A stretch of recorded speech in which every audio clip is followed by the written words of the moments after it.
Tää on kuin morsia. Tässä on Meko City valkoinen.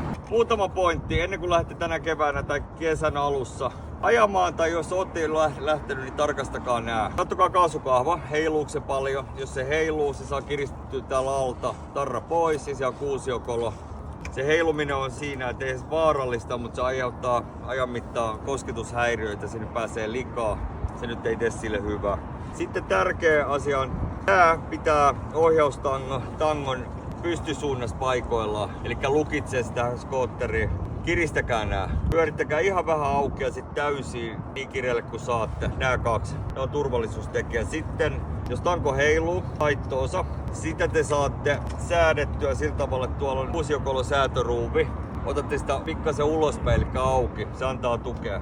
Laitetaan tossa videoklippi tonne alle linkkeihin. Sitten laakerin pesä on hyvä katsoa, tuleeko tästä. Syy miksi me nostan nämä asiat esiin on se, että kun ne laitetaan, niin ihmiset menee jarruttaa, kiihdyttää, kääntyy. Niin tässä on jatkuva, matkava momentti. Se vaan vaatii säätöä. Pikkasen tiukennusta silloin tällöin. Sitten eturenkaaseen pieni rengas enemmän painetta. Siihen ohjearvona on 5 baaria. Sanotaan 3,5, 3.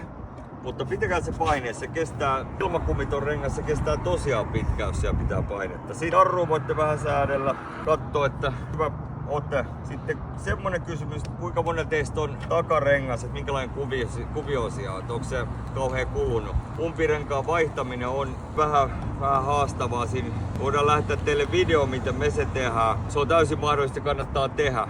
Mutta jos tarvitsette siihen apua, niin laittakaa meille kotisivujen WhatsAppin kautta tai WhatsAppin tai mailin kautta viestiä, että tarvitsette apua. Voitte tuoda meille tai voitte lähettää meille. Autetaan teitä keväthuolloissa, mitä ikinä tästä nyt eteen tuleekaan.